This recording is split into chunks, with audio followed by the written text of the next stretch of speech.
Hi, my name is Gil Robertson, president of the African American Film Critics Association. Today, we're thrilled to be talking to the talented Sascha Penn and Tsigie White of the Stars series Power, Raising Kanan. We're going to kick things off by introducing you to the African members who are on the call today, starting with our facilitator, Katia Woods in Philadelphia, Good Dana, morning. Dana in New York, Hi, Niger in Dina. Washington, D.C., and Brandon, Hi, Nat. also in New York. I'm going to let you guys Hi, do what you Brandon. do so well, and I will see you on the other side. Hi, Brandon Collins from the Media and Popcorn Podcast. My question is for Tsigie. What is the process of recreating Queens in the 90s through the wardrobe of the cast, and who's the toughest character to design for? So I think it takes a lot of research to sort of recreate these looks and to keep them authentic. So it's tons of research and sourcing images from the period. I'm 47, so I sort of remember that time. And I have an older sister that I sort of look to, and so I pulled from all of that. And as far as the toughest actor, did you say? Yep. There hasn't really been. They've all sort of had challenges, but no one's really been hard to design for. I think that I enjoy all of the actors, but I really enjoy creating for Joey's character because all of his looks are custom. I've designed all of those. And then obviously like Patina, right? She's amazing. And she's super fashion forward for the time. So I enjoy her too. Thank you. Great job this season. Yeah, thank you. Hello, Dana Abercrombie, the Koalition. Music is a huge part of this series as well. And so I was wondering, with the 90s cultures in terms of the music, how does that direct or shape the costume and the look of the scene for Miss Tsigie? Again, sorry. Oh, that's a hard question. Um, you know, I don't really know how to answer that. Well, I'll jump in. I'll jump in quickly, and then Tsigie will she will add to. I think what we try to do is make everything complement each other, right? So what's really important is that we only use music of that era, just like the costumes are all of that era. And I think one of the conversations Tsigie and I had very early on, and it's the same conversation that we have with everybody involved in the show, is that we never want any of this to feel like it's a costume or if it's art or artifice. Do you know what I mean? Like, we want it to feel organic. We're not having people wear clothes like it's Halloween. It's like, nah, it needs to feel real, and the music is very much a part of that. Like, the best version of our show, what we do, is when the music and the costumes and the performance and the writing and everything feels like it's 1992, it's 1993. That's when we really win, and it's a challenge, and we're very, very fortunate, especially in the case of Tsigie, we have someone who really understands that sort of mantra, because that's something we said early on in talking with 50 and Courtney. We just didn't want this to feel like, again, people were just play acting the 90s. And again, and I would say this as it relates to any period show, you can always tell the difference between a period show where they're like, again, they're just putting on a costume versus they're inhabiting a world, they're inhabiting a character, they're inhabiting, a time. And that's really what we aim for. And, I give Tsigie a hell of a lot of credit for nailing that time and time again. Yeah, it's just about being able to tap into like what happened like culturally, right? And not making it feel like we're making a mockery of it. Right. And so I think, honestly, like being Black, right, helps because you remember those little small nuances that other cultures might not know, like grape earrings and all the little things like herringbone necklaces, all those little things that add to the look of the show, And then in terms of music, I do reference a lot of like rappers from the time or R&B singers from the time, and I recreate those looks that they did because it was already been done before. So I'm just sort of like, doing it again, right? Good morning. My name is Niger Chambers of Big O Belt Media. Congratulations on the breaking news. Production for season 4 is on the way. But but here to talk about season 3 really quickly. So Gay, I got to ask you about which we've been calling Michael Myers, aka Ronnie. While the show is set in 1992-93, well, this guy clearly is in the 80s or 70s or some sort. So I'm just curious about what were some of the elements and inspiration into designing this killer of a man with this really, really monotone look.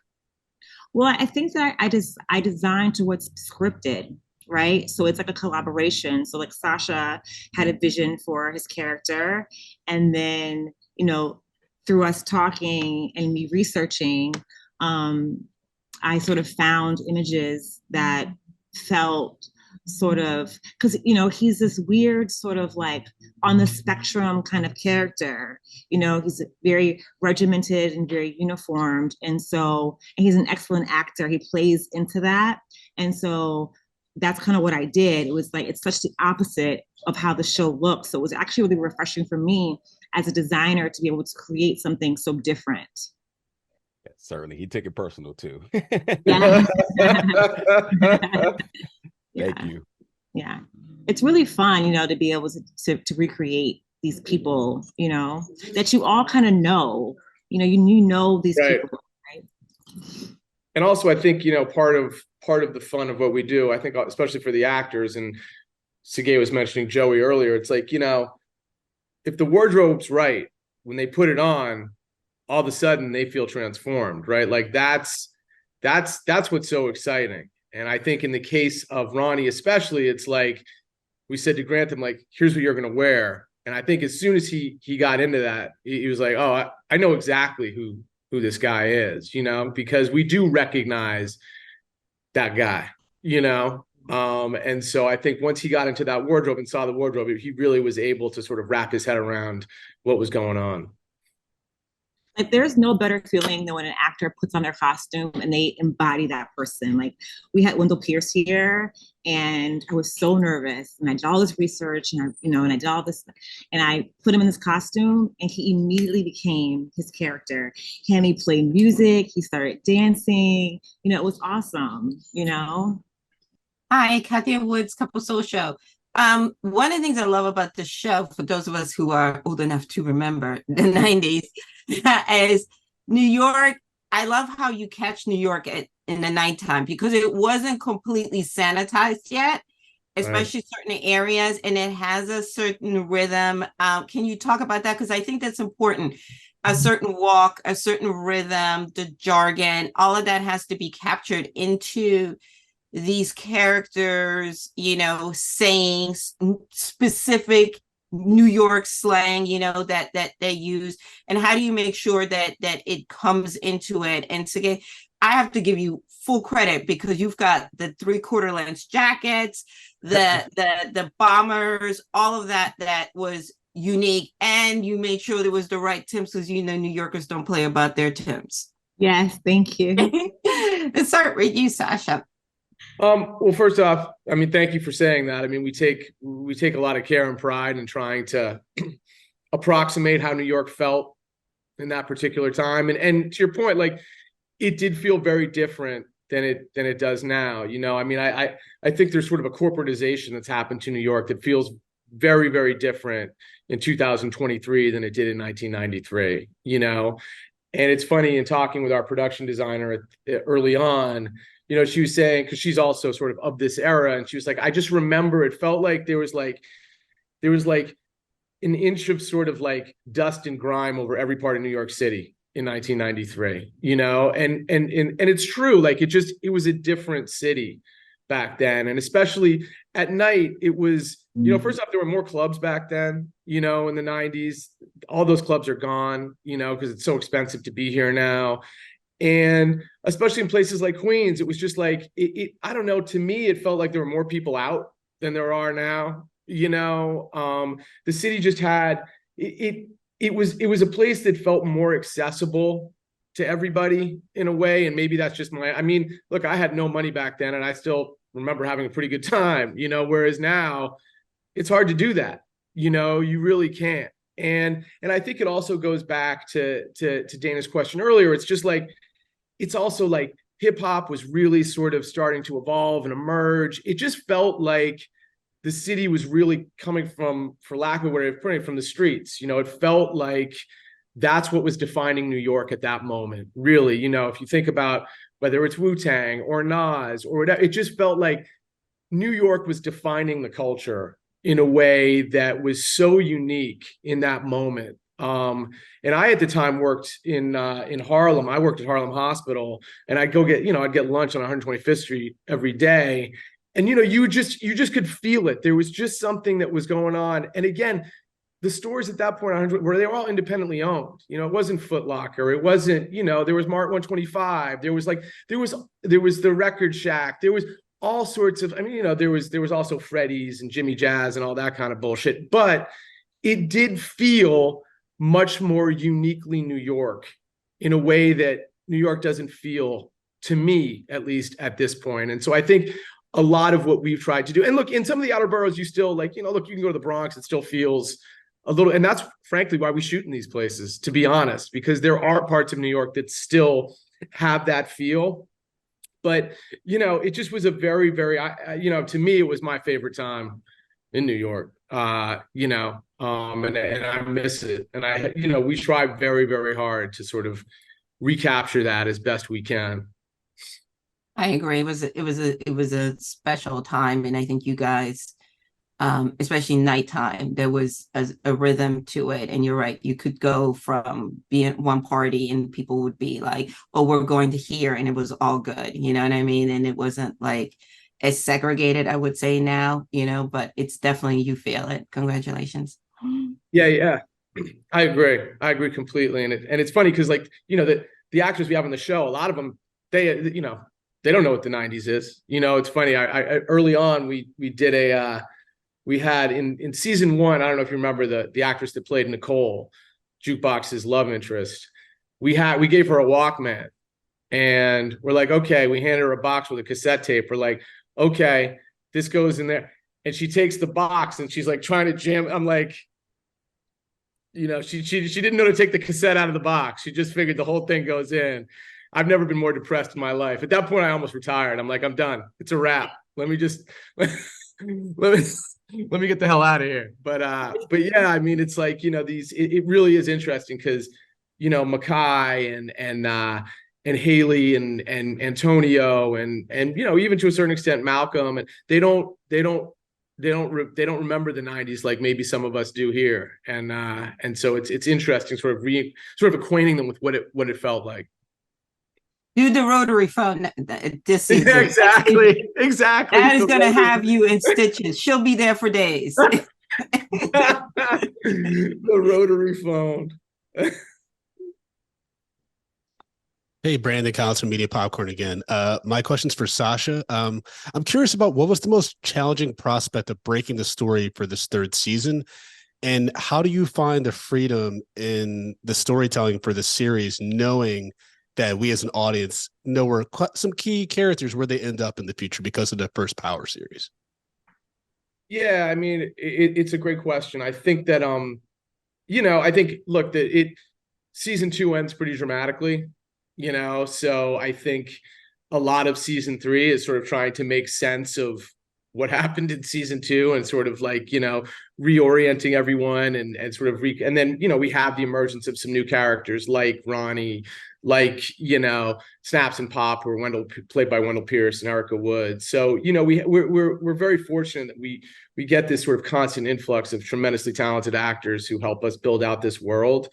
I think, Brandon, what it's always been is like, yes, how Kanan ends up and how Jukebox ends up, but the challenge for us is always to make that journey as interesting as possible, and to sort of almost do like a psychological case study of each of these characters, right? And say like, look, Kanan wasn't born Kanan, he became Kanan, and we're going to make that journey as interesting as possible for you. We're going to show you the twists and turns. It turns you into Kanan as realized by 50 Cent in the original Power. And I think that's we do that with Jukebox as well. I think, some of the most gratifying sort of response we get is when people are like, oh, I get why Jukebox is Jukebox, and so that's really a big part of what we do. But having said that, we've been given this tremendous latitude to build this world and to populate it with characters that you've never met before. And I would say early on, that was the challenge of the series, whereas with Ghost and Force, there were characters on that show that you're already familiar with.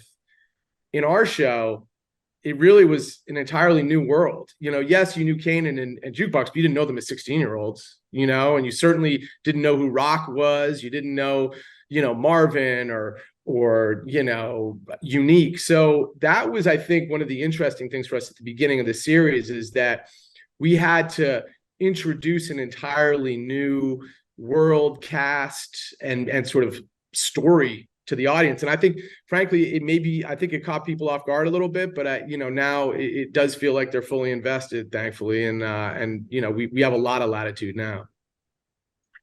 Dana Abercrombie, the Koalition, kind of to piggyback off of that question a little bit, I wanted to know, with season 3 and kind of with all the seasons, was the goal to introduce these new characters that we do not know of in order to form the blueprint of the psychology of the Kanan that we know of today? Or was it because it's so far in between?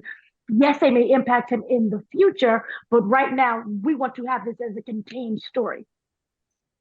I think, Dana, it's really trying to do both at the same time, to be honest. Like, again, I think that's kind of, if you can pull that off, then you're pretty successful, which is, we want to explain who Kanan is and how he became who he became, but at the same time, tell all these really compelling stories about these characters that hopefully become fully invested in, surrounding Kanan. And so that's what we really try to do. And I think, for the most part, we're pretty successful. I think we're so fortunate to have the actors that we have, because they are, I'll talk about, Mackay has given Kanan, I think, a depth and a nuance and sort of a subtlety that I think was really unexpected for people. And I think that's made the character a lot more interesting. To go back to Brandon's point, and that's not an easy thing to do, because you do know how Kanan's story ends up, right? So it takes a special kind of actor to, take a story that has an ending already and make the journey to that ending one that you actually care about. And of course, he's surrounded by incredible actors, whether it's Patina or Haley or London or Joey, Antonio Ortiz. Everyone on the show is just, they've made it their own. And I think, the nice thing about Raising Kanan is that it does sort of stand on its own. I think if you've never watched a minute of Power, you can watch this show and be fully engaged. Like, you don't need to know any of these characters before to get, again, fully invested in the show and the journey.